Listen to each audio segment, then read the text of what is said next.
Hi everybody, Parashat Korach. This amazing parsha gives you the story of Korach and the conflict he had with his group and Moshe and Aharon. Korach was a very important person in the tribe of Levi. He comes from the family of Kehat. He was the head of the Sanhedrin, the Jewish court, and he was the richest person in the people of Israel, and a very, very respected person. Korach gets upset because, in his opinion, Moshe and Aaron and their family are taking all the key positions in Israel.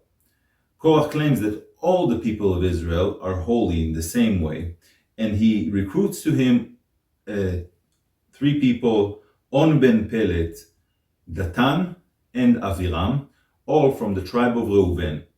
Korach also gathers Anshei Shem, people with names, scholars, very respected people, judges, and Korach is demanding to become a priest.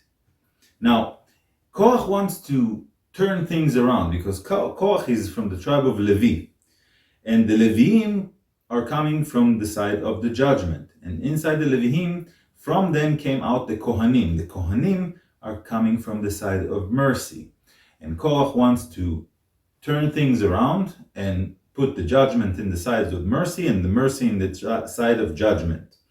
And he's actually going against God's will.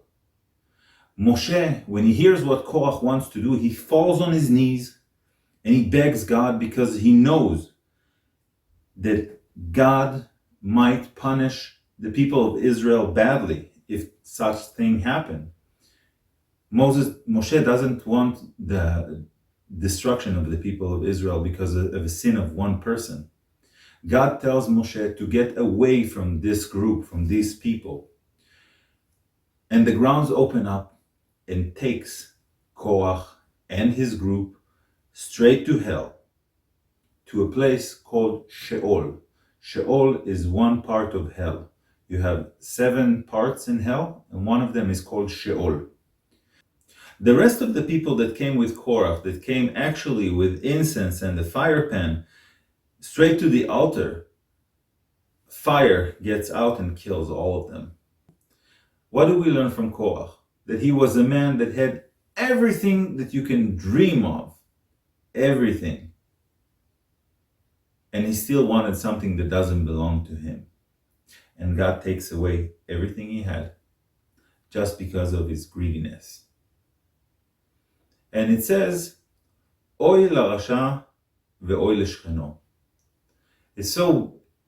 The translation is, it's so bad for the evil person and it's so bad for his neighbor. Korach was a neighbor of the tribe of Reuven, and he took the supporters from that tribe. And many times in our life, we gather people around us, negative people, and sometimes they're powerful, they have so many different things, but these people can drag us down to their negativity. That's why we need to make sure that we will have good, positive people next to us, people that will give us good example of how to live a good life, and people that can help us grow. And you can see it a lot with children. You need to check what type of friends they have, what type of influence they have. Who are your friends? Who gives you an influence? Show me your friends and I'll show you who you are. In this parsha, in the Midrash, there is also the story of the wife of On ben Pelet. In the beginning of the parsha, On ben Pelet is a part of the group of Korach. But later on, when the people of Korach is being swallowed to the ground, On ben Pelet is not there. And I'm asking why? Because of the wife of On ben Pelet. She was an amazing, righteous person. The Midrash is saying that she saw what's happening and she saw where these things are going. And she told On not to go against Moshe. And she made him stay in the tent, and she was sitting in the front of the tent and didn't let anybody come in. And when Korach and his group came to take him with them, She didn't let him go. And eventually, she saved him. She sits in the front of the tent, and that's how she saves her husband. And we need to learn from that a woman have a very special wisdom, almost like a sixth sense. Sometimes, when a husband and wife are together, the woman can see things that the husband cannot see.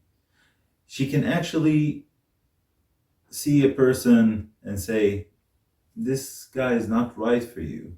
It's not good to hang out with these people. You need to listen to your wife. You need to listen because sometimes the wife can see something that you can't. And that's how the wife of On Ben Peret saved him. Eshet Chayil. And one last thing about the incense. In the book of Numbers 17, verse 3, the people that came with Korach brought with them copper fire pans, and inside of them the incense.